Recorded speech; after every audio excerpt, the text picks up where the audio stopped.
The Traquínias. By Sophocles. Dramatis personae Deianira nurse Hylas, son of Heracles and Deianira messenger Lycus, the herald of Heracles an old man chorus of Traquinian maidens. How do you find this book? Any thoughts about the book or the author? Any suggestion for improvement? Please take a moment to share your thoughts in a comment. If you like it, share it with your friends who might enjoy it as well. Subscribe to keep in touch. Visit completeaudiobooks.com for more quality content. The Traquínias. At Trachis, before the house of Heracles. Entered Deianira from the house, accompanied by the nurse. Deianira, there is a saying among men, put forth of old, that thou canst not rightly judge whether a mortal's lot is good or evil, ere he die. But I, even before I have passed to the world of death, know well that my life is sorrowful and bitter. I, who in the house of my father Ennius, while yet I dwelt at Pleuron, had such fear of bridals as never vexed any maiden of Aetolia. For my wooer was a river god, Achilles, who in 3 shapes was ever asking me from my sire, coming now as a bull in bodily form, now as serpent with sheeny coils, now with trunk of man and front of ox. While from a shaggy beard the streams of fountain water flowed abroad. With the fear of such a suitor before mine eyes, I was always praying in my wretchedness that I might die, or ever I should come near to such a bed. But at last, to my joy, came the glorious son of Zeus and Alcmena, who dosed with him in combat, and delivered me. How the fight was waged, I cannot clearly tell, I know not.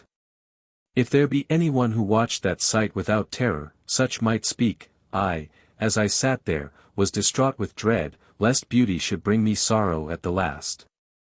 But finally the Zeus of battles ordained well, if well indeed it be, for since I have been joined to Heracles as his chosen bride, fear after fear hath haunted me on his account. One night brings a trouble, and the next night, in turn, drives it out.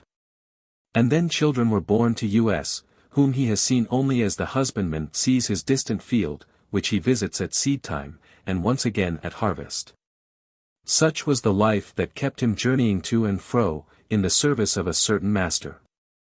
But now, when he hath risen above those trials, now it is that my anguish is sorest. Ever since he slew the valiant Iphitus, we have been dwelling here in Trachis, exiles from our home, and the guests of stranger, but where he is, no one knows. I only know that he is gone, and hath pierced my heart with cruel pangs for him.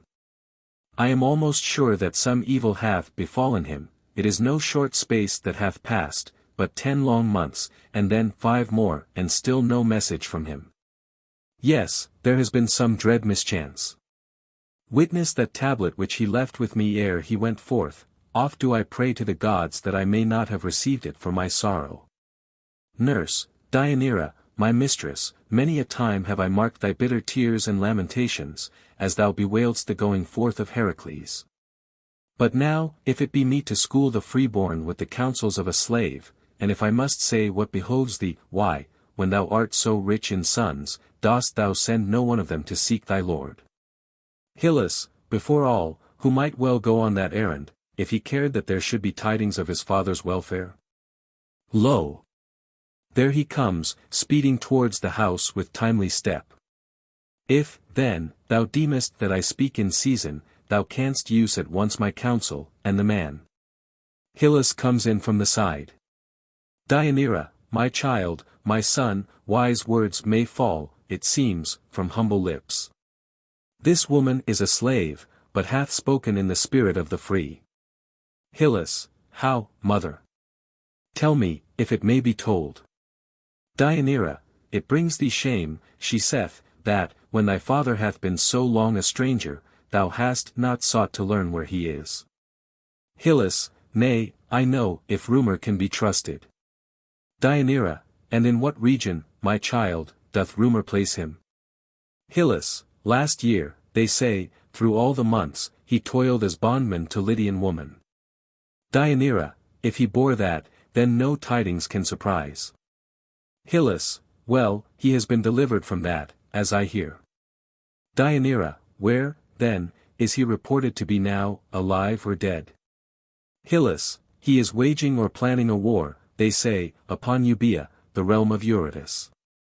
Deianira, knowest thou, my son, that he hath left with me sure oracles touching that land? Hylas, what are they, mother? I know not whereof thou speakest.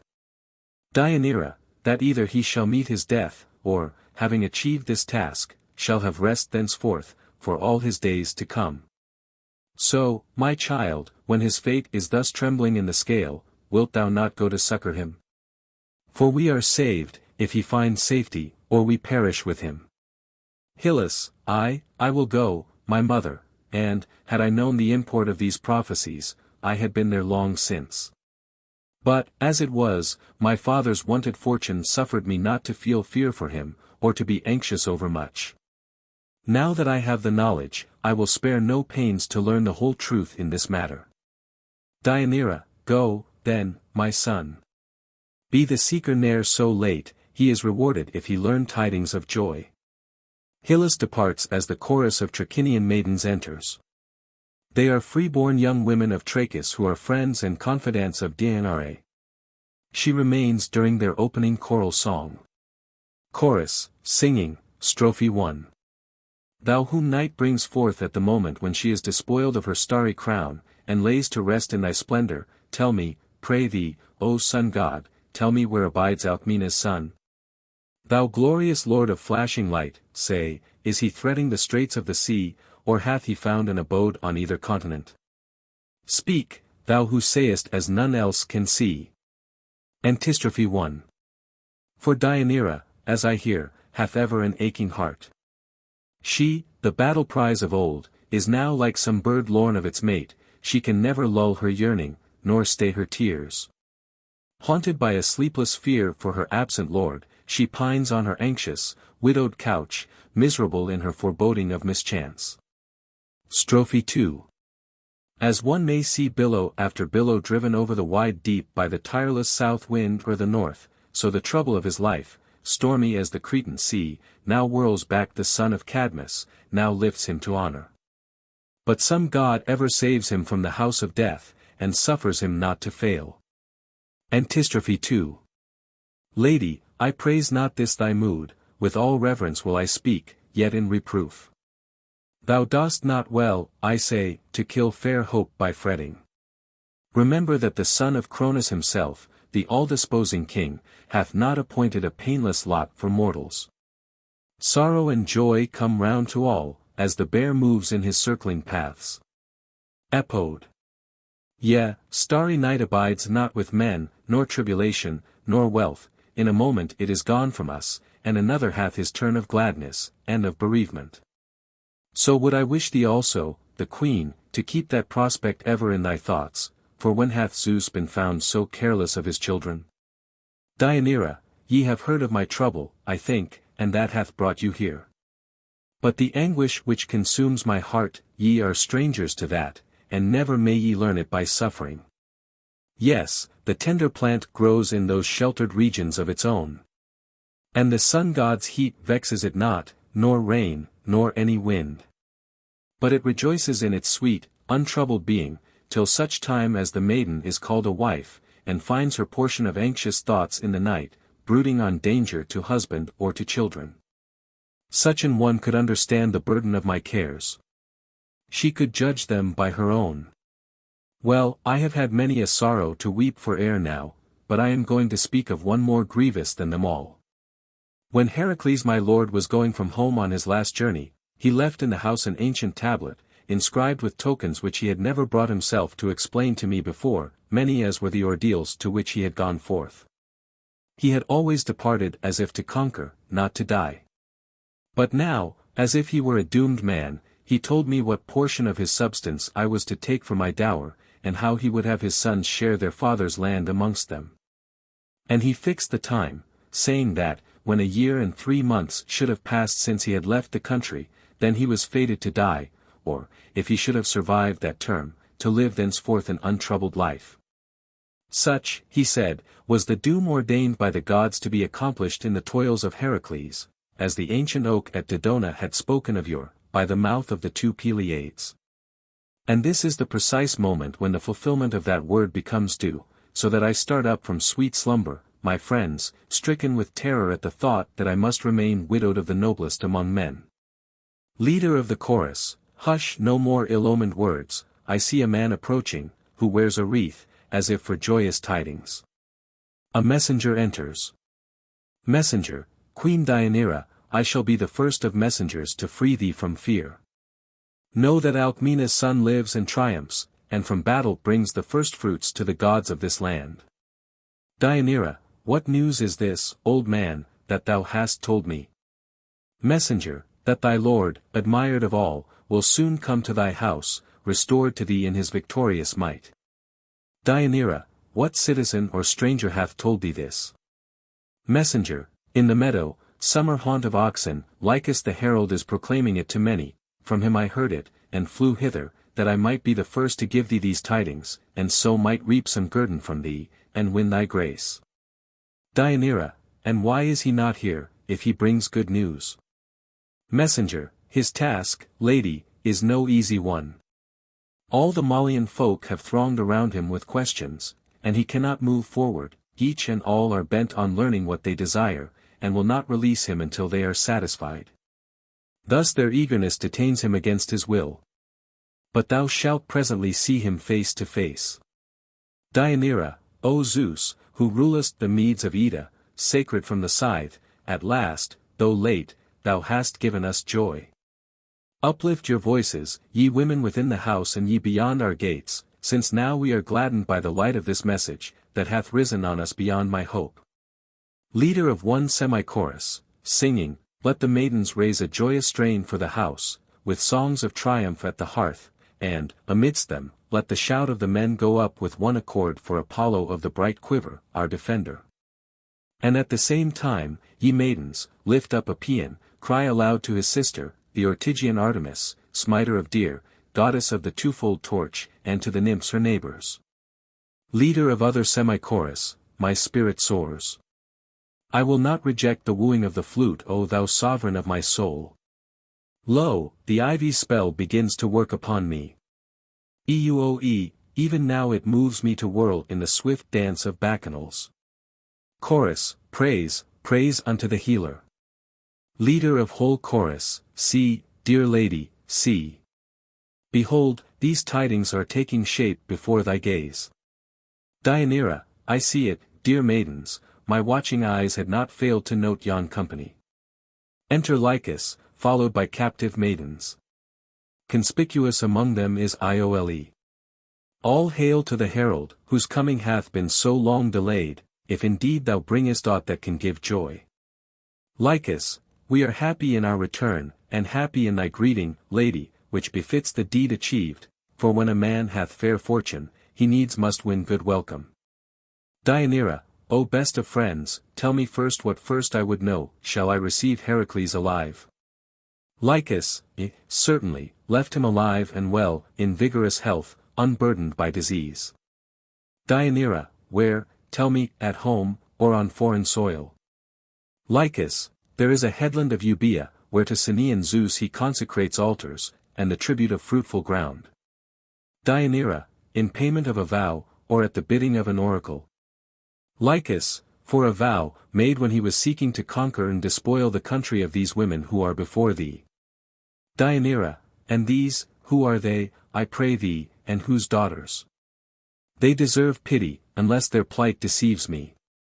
Lycus, these are captives whom he chose out for himself and for the gods, when he sacked the city of Eurytus. Deianira, was it the war against that city which kept him away so long, beyond all forecast, past all count of days? Lycus, not so, the greater part of the time he was detained in Lydia, no free man, as he declares, but sold into bondage. No offense should attend on the word, lady, when the deed is found to be of Zeus. So he passed a whole year, as he himself avows, in thraldom to Omphale the barbarian. And so stung was he by that reproach, he bound himself by a solemn oath that he would one day enslave, with wife and child, the man who had brought that calamity upon him. Nor did he speak the word in vain.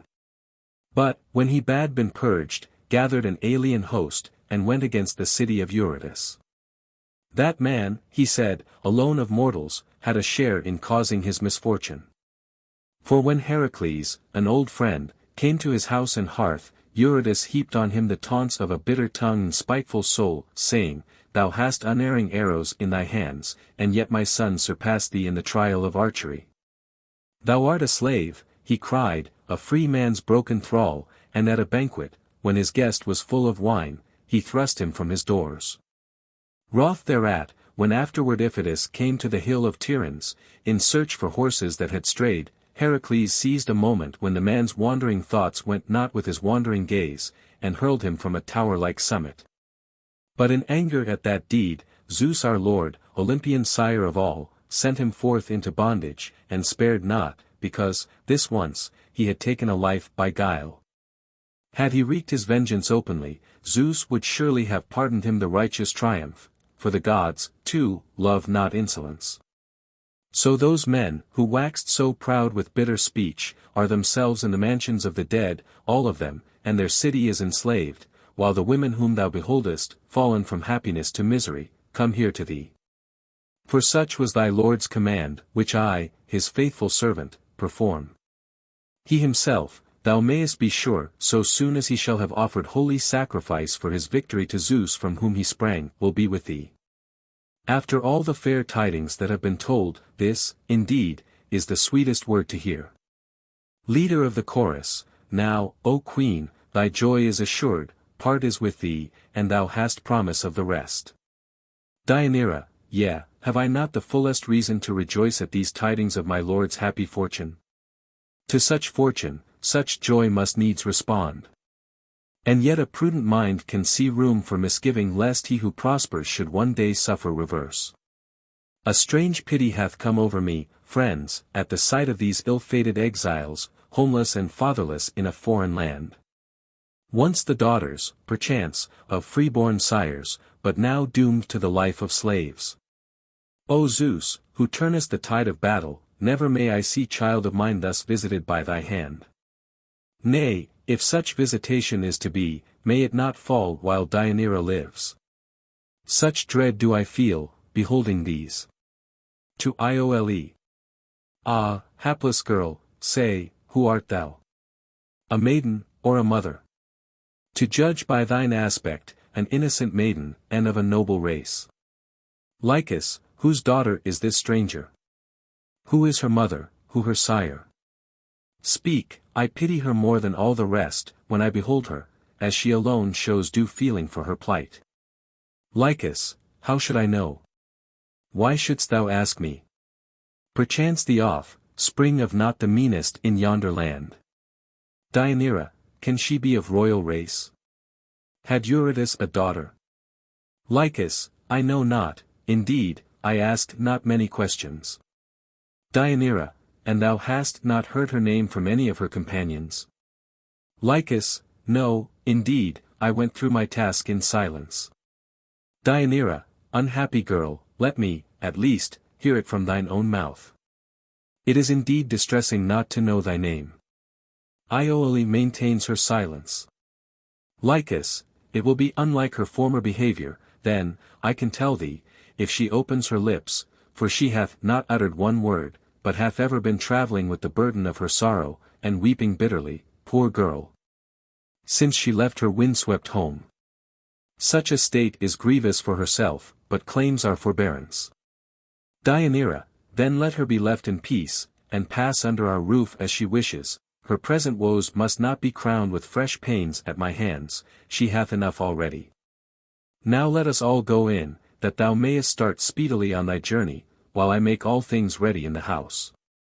Lycus leads the captives into the house. Deianira starts to follow them, but the messenger, who has been present during the entire scene, detains her. He speaks as he moves nearer to her.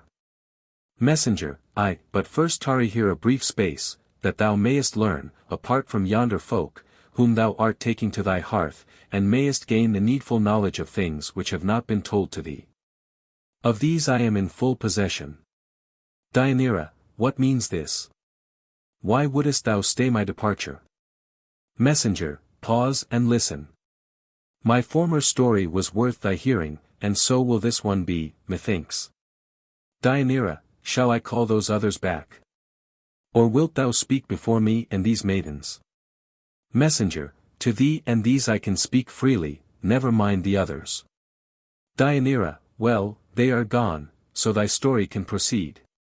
Messenger, yonder man was not speaking the straightforward truth in aught that he has just told. He has given false tidings now, or else his former report was dishonest. Deianira, how sayest thou? Explain thy whole drift clearly. Thus far, thy words are riddles to me. Messenger, I heard this man declare, before many witnesses, that for this maiden's sake Heracles overthrew Eurytus and the proud towers of Oechalia. Love, alone of the gods, wrought on him to do those deeds of arms, not the toilsome servitude to Omphale in Lydia, nor the death to which Iphitus was hurled. But now the herald has thrust love out of sight, and tells different tale. Well, when he could not persuade her sire to give him the maiden for his paramour, he devised some petty complaint as a pretext, and made war upon her land, that in which, as he said, this Eurytus bore sway and slew the prince her father. And sacked her city.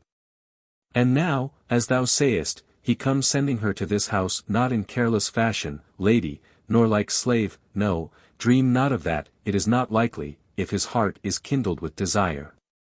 I resolved, therefore, O Queen, to tell thee all that I had heard from yonder man. Many others were listening to it, as I was, in the public place where the Traquínians were assembled, and they can convict him. If my words are unwelcome, I am grieved, but nevertheless I have spoken out the truth. Deianira, ah me unhappy! In what plight do I stand? What secret bane have received beneath my roof? Hapless that I am! Is she nameless, then, as her convoy swear? Messenger, nay, illustrious by name as by birth, she is the daughter of Eurytus, and was once called Iole, she of whose parentage Lycus could say nothing, because, forsooth, he asked no questions. Leader of the chorus, accursed, above other evil-doers, be the man whom deeds of treachery dishonor. Deianira, ah, maidens, what am I to do? These latest tidings have bewildered me. Leader, go and inquire from Lycus. Perchance he will tell the truth, if thou constrain him to answer. Deianira, well, I will go, thy counsel is not amiss. Messenger, and I, shall I wait here? Or what is thy pleasure? Deianira, remain. Here he comes from the house of his own accord, without summons from me. Enter Lycus. Lycus, lady, what message shall I bear to Heracles? Give me thy commands, for, as thou sayest, I am going. Deianira, how hastily thou art rushing away, when thy visit had been so long delayed, before we have had time for further talk. Lycus, nay, if there be aught that thou wouldst ask, I am at thy service. Deianira, wilt thou indeed give me the honest truth?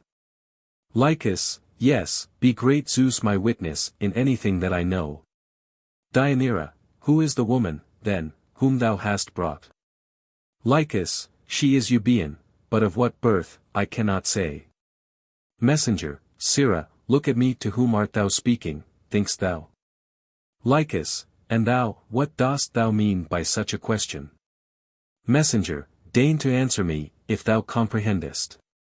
Lycus, to the royal Deianira, unless mine eyes deceive me, daughter of Eneus, wife of Heracles, and my queen.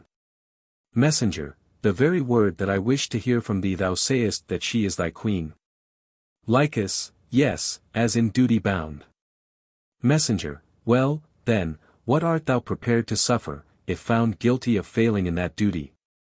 Lycus, failing in duty? What dark saying is this? Messenger, 'tis none, the darkest words are thine own.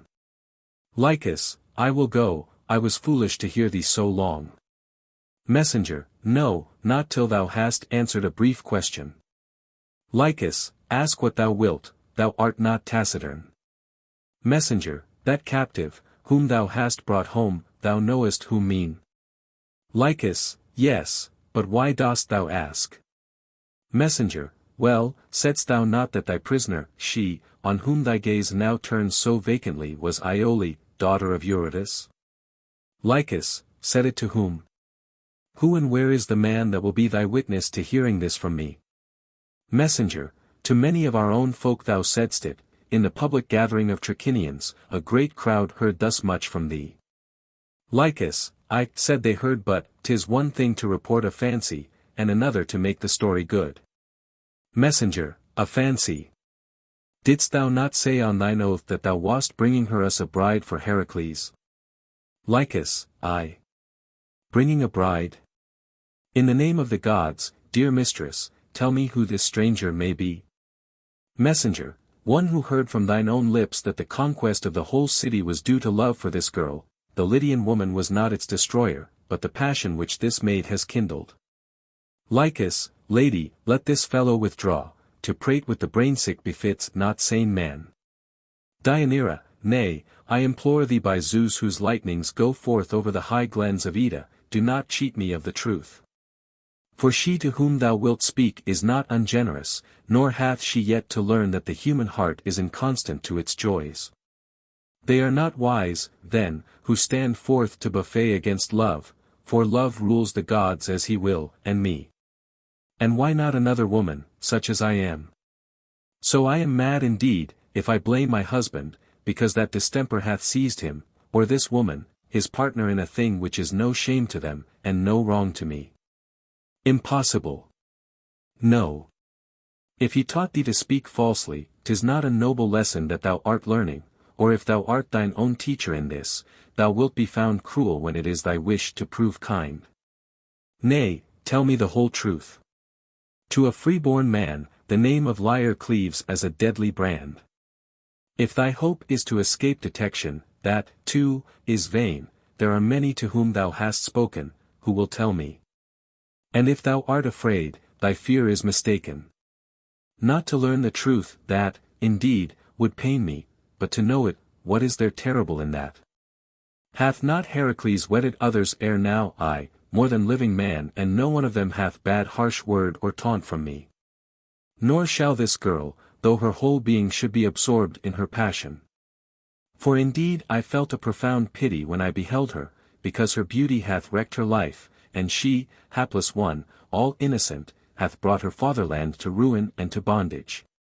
Well, those things must go with wind and stream.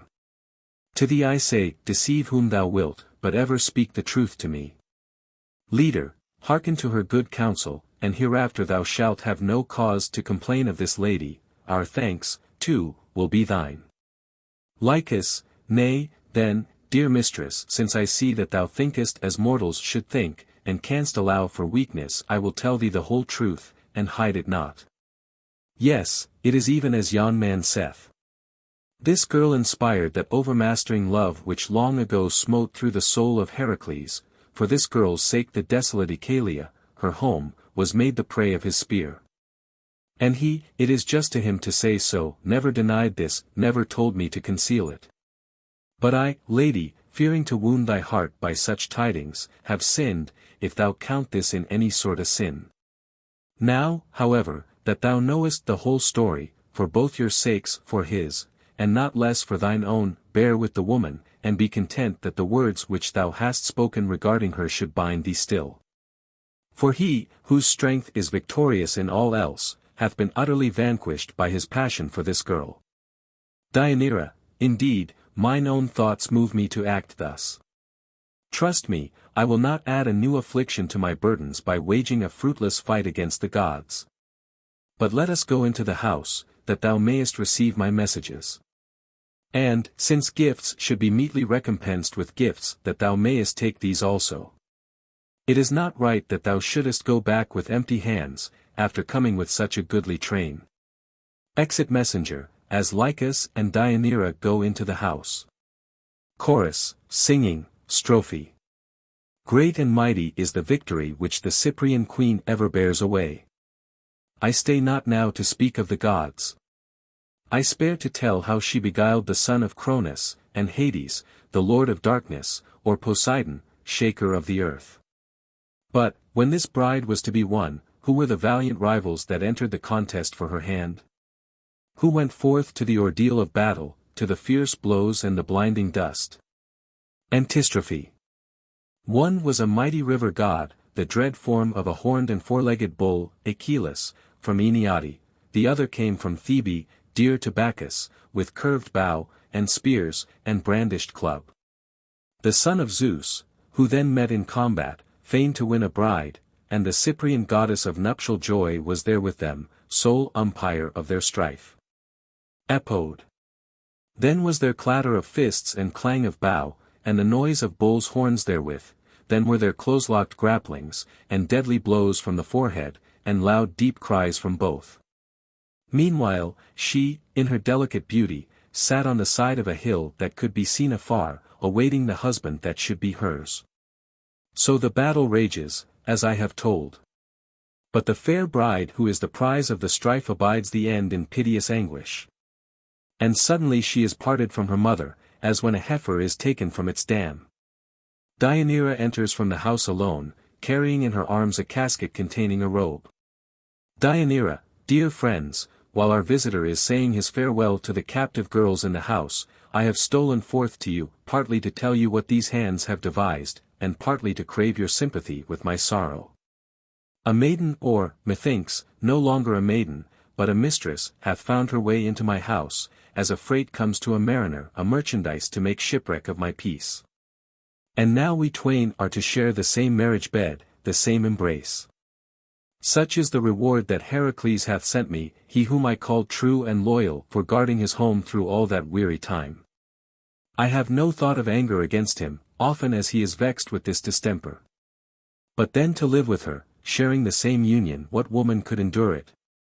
For I see that the flower of her age is blossoming, while mine is fading, and the eyes of men love to cull the bloom of youth, but they turn aside from the old. This, then, is my fear lest Heracles, in name my spouse, should be the younger's mate. But, as I said, anger ill beseems a woman of understanding. I will tell you, friends, the way by which I hope to find deliverance and relief.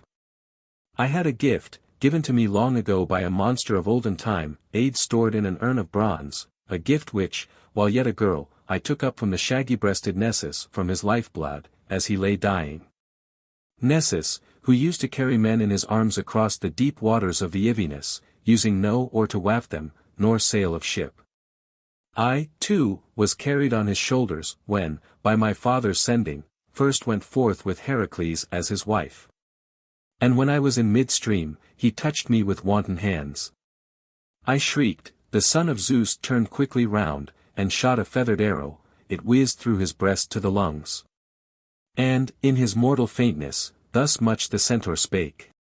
Child of aged Enyeus, thou shalt have at least this profit of my ferrying, if thou wilt hearken, because thou wast the last whom I conveyed. If thou gatherest with thy hands the blood clotted round my wound, at the place where the Hydra, Lerna's monstrous growth, hath tinged the arrow with black gall, this shall be to thee a charm for the soul of Heracles. So that he shall never look upon any woman to love her more than thee. I bethought me of this, my friends, for, after his death, I had kept it carefully locked up in a secret place, and I have anointed this robe, doing everything to it as he enjoined while he lived. The work is finished. May deeds of wicked daring be ever far from my thoughts, and from my knowledge, as I abhor the women who attempt them. But if in any wise I may prevail against this girl by love spells and charms used on Heracles, the means to that end are ready. Unless, indeed, I seem to be acting rashly, if so, I will desist forthwith. Leader, nay, if these measures give any ground of confidence, we think that thy design is not amiss. Deianira, well, the ground stands thus, there is a fair promise. But I have not yet essayed the proof. Leader, nay, knowledge must come through action, thou canst have no test which is not fanciful, save by trial. Deianira, well, we shall know presently, for there I see the man already at the doors. And he will soon be going, only may my secret be well kept by you. While thy deeds are hidden, even though they be not seemly, thou wilt never be brought to shame. Lycus enters from the house. Lycus, what are thy commands? Give me my charge, daughter of Ennius, for already I have tarried over long. Deianira, indeed, I have just been seeing to this for thee, Lycus, while thou wast speaking to the stranger maidens in the house. That thou shouldest take for me this long robe, woven by mine own hand, a gift to mine absent lord. And when thou givest it, charge him that he, and no other, shall be the first to wear it. That it shall not be seen by the light of the sun, nor by the sacred precinct, nor by the fire at the hearth, until he stand forth, conspicuous before all eyes, and show it to the gods on a day when bulls are slain. For thus had I vowed, that if I should ever see or hear that he had come safely home, I would duly clothe him in this robe, and so present him to the gods, newly radiant at their altar in new garb. As proof, thou shalt carry a token, which he will quickly recognize within the circle of this seal. Now go thy way, and, first, remember the rule that messengers should not be meddlers. Next, so bear thee that my thanks may be joined to his doubling the grace which thou shalt win. Lycus, nay, if I ply this herald craft of Hermes with any sureness, I will never trip in doing thine errand, I will not fail to deliver this casket as it is, and to add thy words in attestation of thy gift. Deianira, thou mayest be going now. For thou knowest well how things are with us in the house. Lycus, I know, and will report, that all hath prospered. Deianira, and then thou hast seen the greeting given to the stranger maiden, thou knowest how I welcomed her. Lycus, so that my heart was filled with wondering joy. Deianira, what more, then, is there for thee to tell? I am afraid that it would be too soon to speak of the longing on my part, before we know if I am longed for there. Lycus departs with the casket and Deianira retires into the house. Chorus, singing, Strophe 1. O ye who dwell by the warm springs between haven and crag, and by Ida's heights. O dwellers by the landlocked waters of the Malian Sea, on the shore sacred to the virgin goddess of the golden shafts, where the Greeks meet in famous council at the gates. Antistrophe 1. Soon shall the glorious voice of the flute go up for you again, resounding with no harsh strain of grief, but with such music as the lyre mocketh to the gods. For the son whom Alcmena bore to Zeus is hastening homeward, with the trophies of all prowess. Strophe 2. He was lost utterly to our land, a wanderer over sea, while we waited through 12 long months, and knew nothing. And his loving wife, sad dweller with sad thoughts, was ever pining amid her tears. But now the war god, roused to fury, hath delivered her from the days of her mourning. Antistrophe 2. May he come, may he come. Pause not the many-oared ship that carries him, till he shall have reached this town, leaving the island altar where, as rumour saith, he is sacrificing. Thence may he come, full of desire, steeped in love by the specious device of the robe, on which persuasion hath spread her sovereign charm. Deianira comes out of the house in agitation. Deianira, friends, how I fear that I may have gone too far in all that I have been doing just now. Leader, what hath happened, Deianira, daughter of Ennius? Deianira, I know not. But feel a misgiving that I shall presently be found to have wrought a great mischief, the issue of a fair hope. Leader, it is nothing, surely, that concerns thy gift to Heracles. Deianira, yea, even so.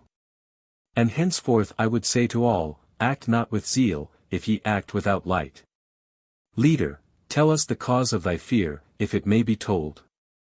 Deianira, a thing hath come to pass, my friends, such that, if I declare it, ye will hear a marvel whereof none could have dreamed.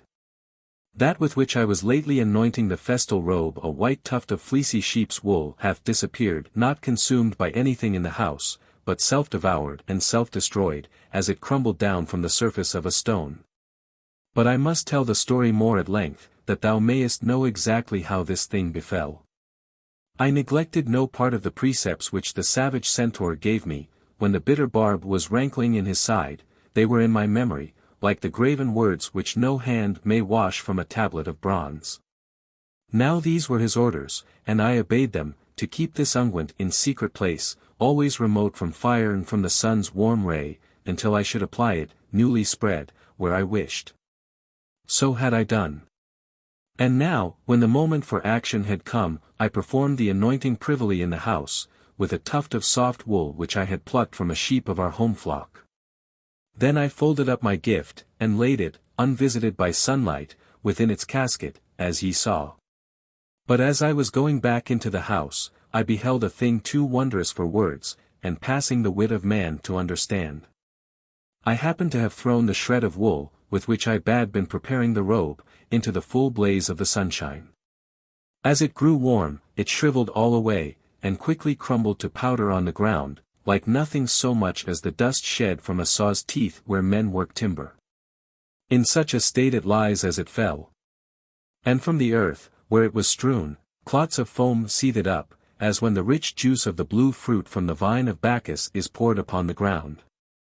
So I know not, hapless one, whither to turn my thoughts. I only see that I have done a fearful deed. Why or wherefore should the monster, in his death throes, have shown goodwill to me, on whose account he was dying? Impossible. No, he was cajoling me, in order to slay the man who had smitten him, and I gain the knowledge of this too late, when it avails no more. Yes, I alone, unless my foreboding prove false, wretched one, must destroy him. For I know that the arrow which made the wound did scathe even to the god Cheiron, and it kills all beasts that it touches.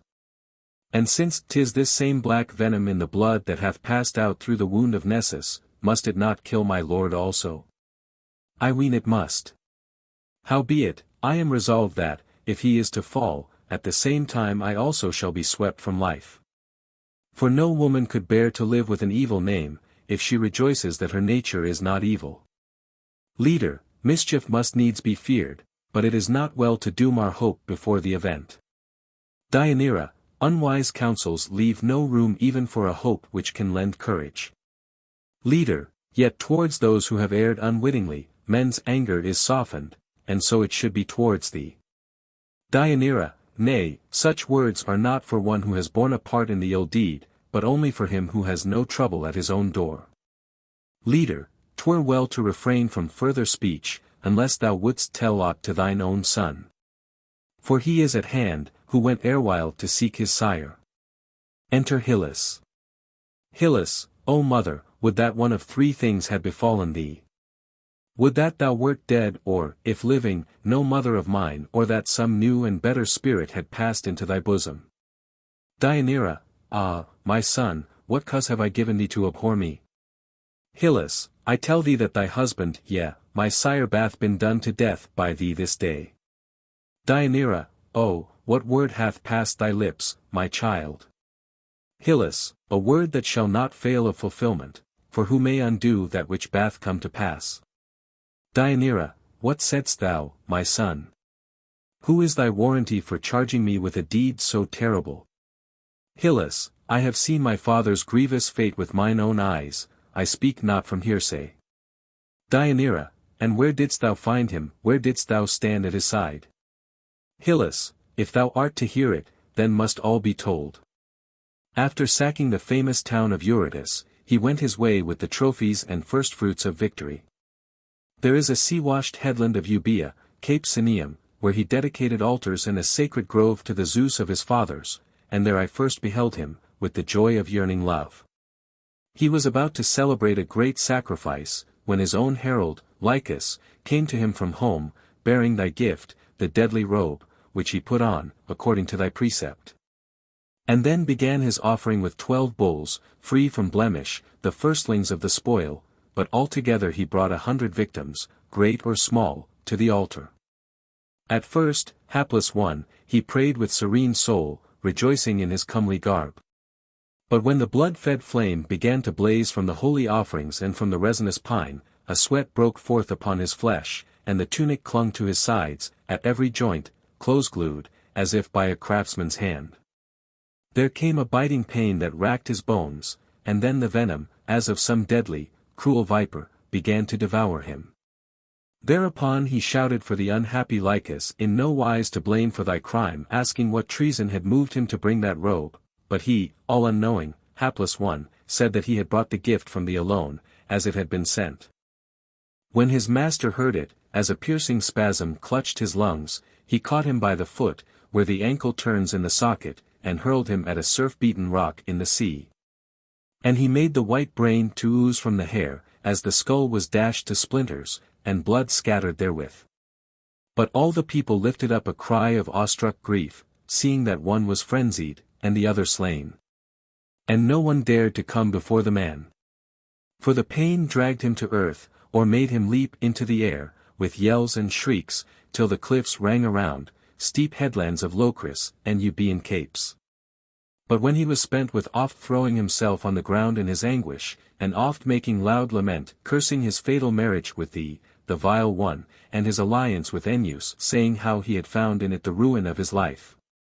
Then from out of the shrouding altar smoke, he lifted up his wildly rolling eyes, and saw me in the great crowd, weeping.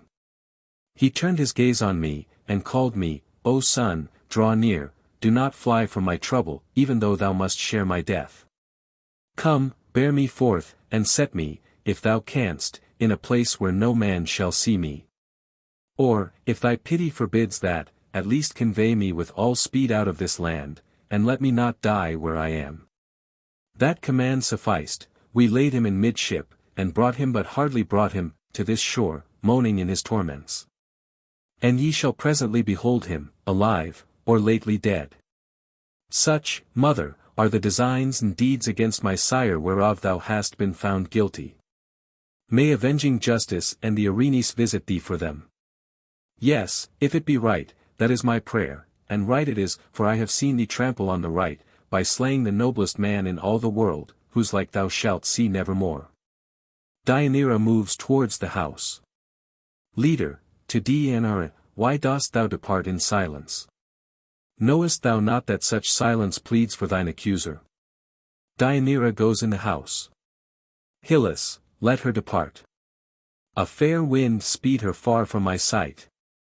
Why should the name of mother bring her a semblance of respect, when she is all unlike a mother in her deeds?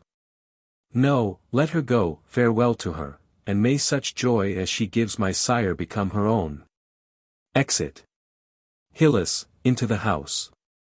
Chorus, singing, Strophe 1.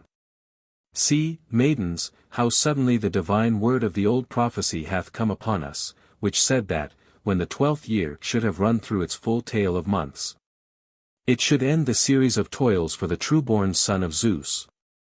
And that promise is wafted surely to its fulfillment. For how shall he who beholds not the light have toilsome servitude any more beyond the grave? Antistrophe 1. If a cloud of death is around him, and the doom wrought by the centaur's craft is stinging his sides, where cleaves the venom which Thanatos begot and the gleaming serpent nourished, how can he look upon tomorrow's sun? When that appalling hydra shape holds him in its grip, and those murderous goads, prepared by the wily words of black-haired Nessus, have started into fury, vexing him with tumultuous pain. Strophe 2. Of such things this hapless lady had no foreboding, but she saw great mischief swiftly coming on her home from the new marriage. Her own hand applied the remedy. But for the issues of a stranger's counsel, given at a fatal meeting, for these, I ween, she makes despairing lament, shedding the tender dew of plenteous tears. And the coming fate foreshadows a great misfortune, contrived by guile. Antistrophe 2. Our streaming tears break forth. Alas, a plague is upon him more piteous than any suffering that foemen ever brought upon that glorious hero. Ah, thou dark steel of the spear foremost in battle, by whose might yonder bride was lately borne so swiftly from Icalia's heights. But the Cyprian goddess, ministering in silence, hath been plainly proved the doer of these deeds. Leader of one semi-chorus, is it fancy, or do I hear some cry of grief just passing through the house? What is this? Leader of other semi-chorus, no uncertain sound, but a wail of anguish from within, the house hath some new trouble. Leader of whole chorus, and mark how sadly, with what a cloud upon her brow, that aged woman approaches, to give us tidings. Enter nurse, from the house. Nurse, ah, my daughters, great, indeed, were the sorrows that we were to reap from the gift sent to Heracles. Leader, aged woman, what new mischance hast thou to tell? Nurse, Deianira hath departed on the last of all her journeys, departed without stirring foot. Leader, thou speakest not of death. Nurse, my tale is told. Leader, dead, hapless one. Nurse, again thou hearest it. Chorus, hapless, lost one. Say, what was the manner of her death? Nurse, oh, a cruel deed was there. Chorus, speak, woman, how hath she met her doom? Nurse, by her own hand hath she died. Chorus, what fury, what pangs of frenzy have cut her off by the edge of a dire weapon? How contrived she this death, following death all wrought by her alone? Nurse, by the stroke of the sword that makes sorrow. Chorus, sawest thou that violent deed, poor helpless one? Nurse, I saw it, yea, I was standing near. Chorus, whence came it? How was it done? Oh, speak. Nurse, 'twas the work of her own mind and her own hand. Chorus, what dost thou tell us? Nurse, the sure truth. Chorus, the firstborn of that new bride is a dread Erinis for this house. Nurse, too true, and, hadst thou been an eyewitness of the action, verily thy pity would have been yet deeper. Leader, and could a woman's hand dare to do such deeds? Nurse, yea, with dread daring, thou shalt hear, and then thou wilt bear me witness. When she came alone into the house, and saw her son preparing a deep litter in the court, that he might go back with it to meet his sire, then she hid herself where none might see. And, falling before the altars, she wailed aloud that they were left desolate, and, when she touched any household thing that she had been wont to use, poor lady, in the past, her tears would flow. Or when, roaming hither and thither through the house, she beheld the form of any well-loved servant, she wept, hapless one, at that sight, crying aloud upon her own fate, and that of the household which would thenceforth be in the power of others. But when she ceased from this, suddenly I beheld her rush into the chamber of Heracles. From a secret place of espial, I watched her, and saw her spreading coverings on the couch of her lord. When she had done this, she sprang thereon, and sat in the middle of the bed, her tears burst forth in burning streams, and thus she spake, Ah, bridal bed and bridal chamber mine, farewell now and for ever. Never more shall ye receive me to rest upon this couch. She said no more, but with a vehement hand loosed her robe, where the gold-wrought brooch lay above her breast, bearing all her left side and arm. Then I ran with all my strength, and warned her son of her intent. But lo, in the space between my going and our return, she had driven a two-edged sword through her side to the heart. At that sight, her son uttered a great cry. For he knew, alas, that in his anger he had driven her to that deed, and he had learned, too late, from the servants in the house that she had acted without knowledge, by the prompting of the centaur. And now the youth, in his misery, bewailed her with all passionate lament, he knelt, and showered kisses on her lips. He threw himself at her side upon the ground, bitterly crying that he had rashly smitten her with a slander, weeping that he must now live bereaved of both alike, of mother and of sire. Such are the fortunes of this house. Rash indeed, is he who reckons on the morrow, or haply on days beyond it, for tomorrow is not, until today is safely past. Chorus, singing, Strophe 1. Which woe shall I bewail first, which misery is the greater? Alas, 'tis hard for me to tell. Antistrophe 1. One sorrow may be seen in the house, for one we wait with foreboding, and suspense hath a kinship with pain. Strophe 2. Oh, that some strong breeze might come with wafting power unto our hearth, to bear me far from this land, lest I die of terror, when look but once upon the mighty son of Zeus. For they say that he is approaching the house in torments from which there is no deliverance, a wonder of unutterable woe. Antistrophe 2. Ah, it was not far off, but close to us, that woe of which my lament gave warning, like the nightingale's piercing note. Men of an alien race are coming yonder. And how, then, are they bringing him? In sorrow, as for some loved one, they move on their mournful, noiseless march. Alas, he is brought in silence. What are we to think, that he is dead, or sleeping. Enter Hylas and an old man, with attendants, bearing Heracles upon a litter. Hylas, woe is me for thee, my father, woe is me for thee, wretched that I am. Whither shall I turn? What can I do? Ah me! Old man, whispering, hush, my son. Rouse not the cruel pain that infuriates thy sire. He lives, though prostrated. Oh, put a stern restraint upon thy lips.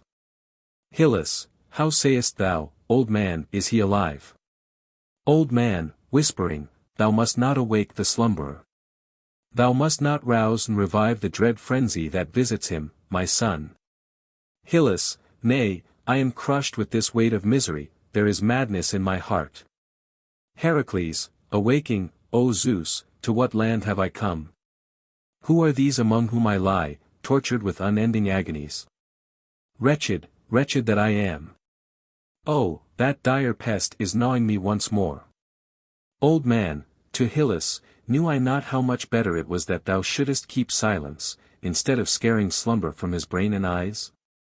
Hylas, nay, I cannot be patient when I behold this misery. Heracles, O thou Cinean rock whereon mine altars rose, what a cruel reward hast thou won me for those fair offerings, be Zeus my witness. Ah, to what ruin hast thou brought me, to what ruin! Would that I had never beheld thee for thy sorrow.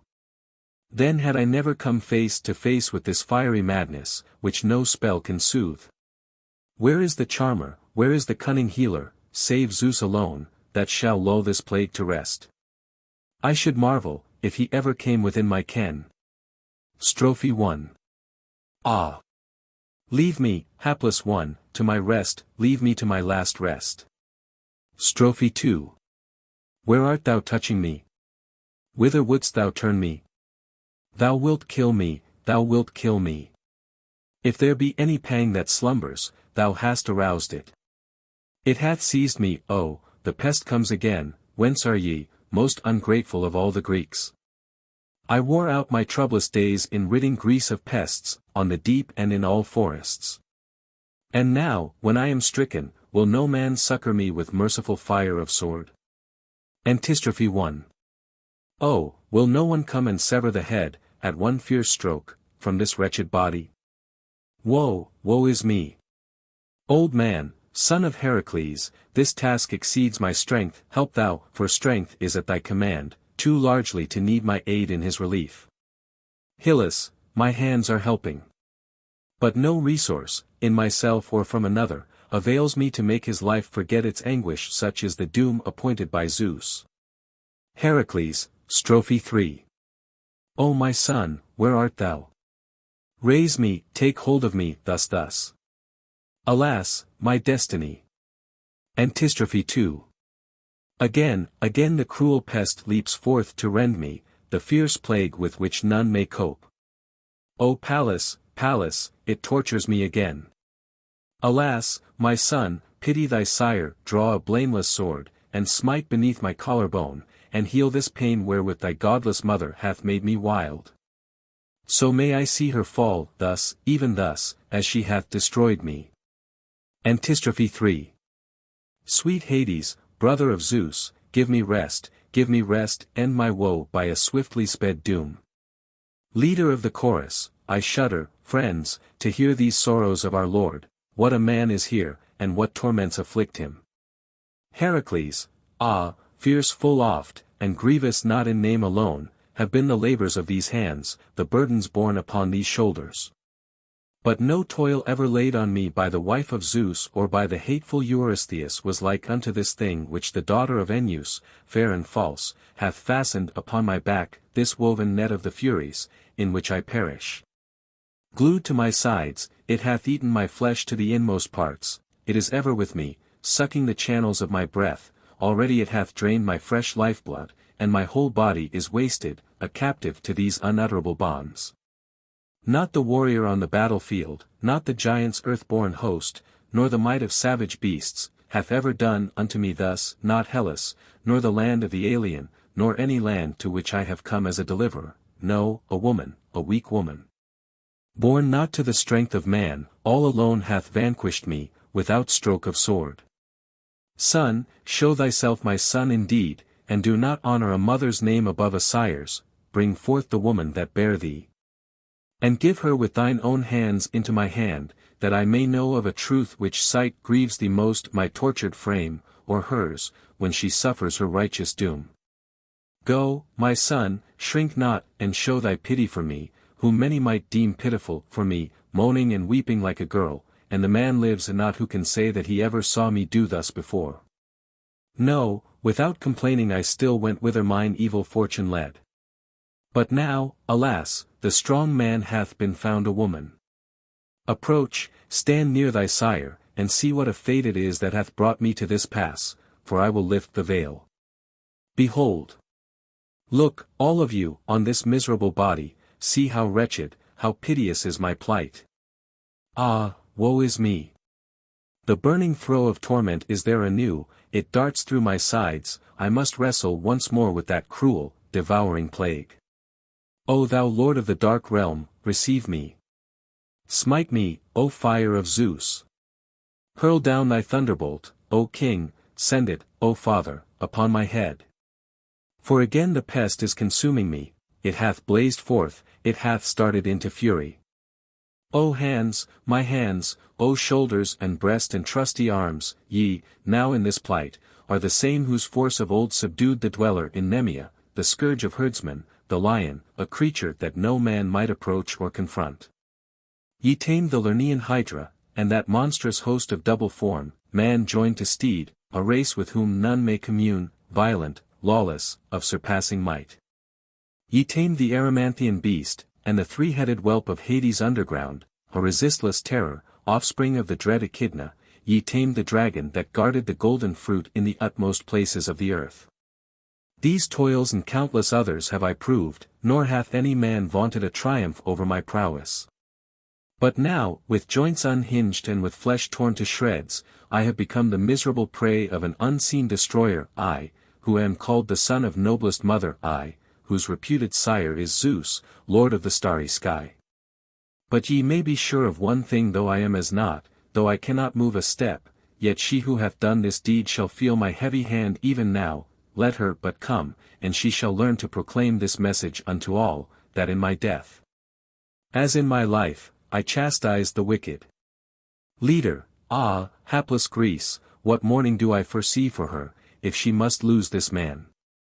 Hylas, Father, since thy pause permits an answer, hear me, afflicted though thou art. I will ask thee for no more than is my due. Accept my counsels, in a calmer mood than that to which this anger stings thee, else thou canst not learn how vain is thy desire for vengeance, and how causeless thy resentment. Heracles, say what thou wilt and cease. In this my pain I understand not of all thy riddling words. Hylas, I come to tell thee of my mother, how it is now with her, and how she sinned unwittingly. Heracles, villain! What, hast thou dared to breathe her name again in my hearing, the name of the mother who hath slain thy sire? Hylas, yea, such is her state that silence is unmeet.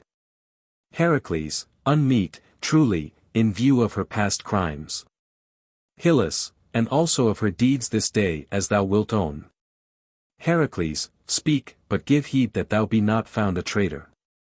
Hylas, these are my tidings. She is dead, lately slain. Heracles, by whose hand? A wondrous message, from a prophet of ill-omened voice. Hylas, by her own hand, and no stranger's. Heracles, alas, ere she died by mine, as she deserved. Hylas, even thy wrath would be turned, couldst thou hear all. Heracles, a strange preamble, but unfold thy meaning.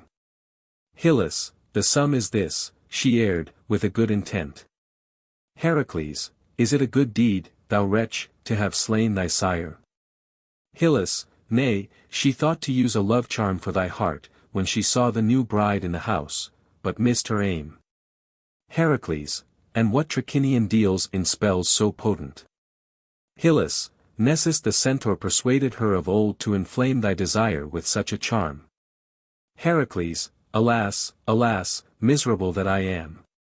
Woe is me, I am lost, undone, undone. No more for me the light of day. Alas, now I see in what a plight stand. Go, my son, for thy father's end hath come, summon, I pray thee, all thy brethren, summon, too, the hapless Alcmena, in vain the bride of Zeus, that ye may learn from my dying lips what oracles know. Hylas, nay, thy mother is not here. As it chances, she hath her abode at Tiryns by the sea. Some of thy children she hath taken to live with her there, and others, thou wilt find, are dwelling in Thebes town. But we who are with thee, my father, will render all service that is needed, at thy bidding. Heracles, hear, then, thy task, now is the time to show what stuff is in thee, who art called my son. It was foreshown to me by my sire of old that I should perish by no creature that had the breath of life, but by one that had passed to dwell with Hades. So I have been slain by this savage centaur, the living by the dead, even as the divine will had been foretold. And I will show thee how later oracles tally therewith, confirming the old prophecy. I wrote them down in the grove of the Selli, dwellers on the hills, whose couch is on the ground, they were given by my father's oak of many tongues. Which said that, at the time which liveth and now is, my release from the toils laid upon me should be accomplished. And I looked for prosperous days, but the meaning, it seems, was only that should die, for toil comes no more to the dead. Since, then, my son, those words are clearly finding their fulfillment, thou, on thy part, must lend me thine aid. Thou must not delay, and so provoke me to bitter speech, thou must consent and help with a good grace, as one who hath learned that best of laws, obedience to a sire. Hylas, yea, father, though I fear the issue to which our talk hath brought me, I will do thy good pleasure. Heracles, first of all, lay thy right hand in mine. Hylas, for what purpose dost thou insist upon his pledge? Heracles, give thy hand at once, disobey me not. Hylas, lo, there it is, thou shalt not be gainsaid. Heracles, now, swear by the head of Zeus my sire. Hylas, to do what deed? May this also be told. Heracles, to perform for me the task that I shall enjoin. Hylas, I swear it, with Zeus for witness of the oath. Heracles, and pray that, if thou break this oath, thou mayest suffer. Hylas, I shall not suffer, for I shall keep it yet so I pray. Heracles, well, thou knowest the summit of Ida, sacred to Zeus. Hylas, I have often stood at his altar on that height. Heracles, thither, then, thou must carry me up with thine own hands, aided by what friends thou wilt, thou shalt lop many a branch from the deep-rooted oak, and many a faggot also from the sturdy stalk of the wild olive. Thou shalt lay my body thereupon, and kindle it with flaming pine torch. And let no tear of mourning be seen there, no, do this without lament and without weeping, if thou art indeed my son. But if thou do it not, even from the world below my curse and my wrath shall wait on thee forever. Hylas, alas, my father, what hast thou spoken? How hast thou dealt with me? Heracles, I have spoken that which thou must perform. If thou wilt not, then get thee some other sire, and be called my son no more. Hylas, woe is me. What a deed dost thou require of me, my father, that I should become thy murderer, guilty of thy blood? Heracles, not so, in truth, but healer of my sufferings, sole physician of my pain. Hylas, and how, by enkindling thy body, shall I heal it? Heracles, nay, if that thought dismay thee, at least perform the rest. Hylas, the service of carrying thee shall not be refused. Heracles, and the heaping of the pyre, as I have bidden. Hylas, yea, save that I will not touch it with mine own hand. All else will I do, and thou shalt have no hindrance on my part. Heracles, well, so much shall be enough, but add one small boon to thy large benefits. Hylas, be the boon never so large, it shall be granted. Heracles, knowest thou, then, the girl whose sire was Eurytus? Hylas, it is of Iole that thou speakest, if I mistake not. Heracles, even so. This, in brief, is the charge that I give thee, my son. When am dead, if thou wouldest show a pious remembrance of thine oath unto thy father, disobey me not, but take this woman to be thy wife. Let no other espouse her who hath lain at my side, but do thou, O my son, make that marriage bond thine own. Consent, after loyalty in great matters, to rebel in less is to cancel the grace that bad been won. Hylas, ah me, it is not well to be angry with a sick man, but who could bear to see him in such a mind? Heracles, thy words show no desire to do my bidding. Hylas, what? When she alone is to blame for my mother's death, and for thy present plight besides? Lives there the man who would make such choice, unless he were maddened by avenging fiends? Better were it, father, that I too should die, rather than live united to the worst of our foes. Heracles, he will render no reverence, it seems, to my dying prayer. Nay, be sure that the curse of the gods will attend thee for disobedience to my voice. Hylas, ah, thou wilt soon show, methinks, how distempered thou art. Heracles, yea, for thou art breaking the slumber of my plague. Hylas, hapless that I am. What perplexities surround me. Heracles, yea, since thou deignest not to hear thy sire. Hylas, but must I learn, then, to be impious, my father? Heracles, 'tis not impiety, if thou shalt gladden my heart. Hylas, dost thou command me, then, to do this deed, as a clear duty? Heracles, I command thee, the gods bear me witness. Hylas, then will I do it, and refuse not, calling upon the gods to witness thy deed. I can never be condemned for loyalty to thee, my father. Heracles, thou endiest well, and to these words, my son, quickly add the gracious deed, that thou mayest lay me on the pyre before any pain returns to rend or sting me. Come, make haste and lift me. This, in truth, is rest from troubles, this is the end, the last end, of Heracles. Hylas, nothing, indeed, hinders the fulfillment of thy wish, since thy command constrains us, my father. Heracles, chanting, come, then, ere thou arouse this plague, O my stubborn soul, give me a curb as of steel on lips set like stone to stone, and let no cry escape them. Seeing that the deed which thou art to do, though done perforce, is yet worthy of thy joy. Hylas, chanting, lift him, followers.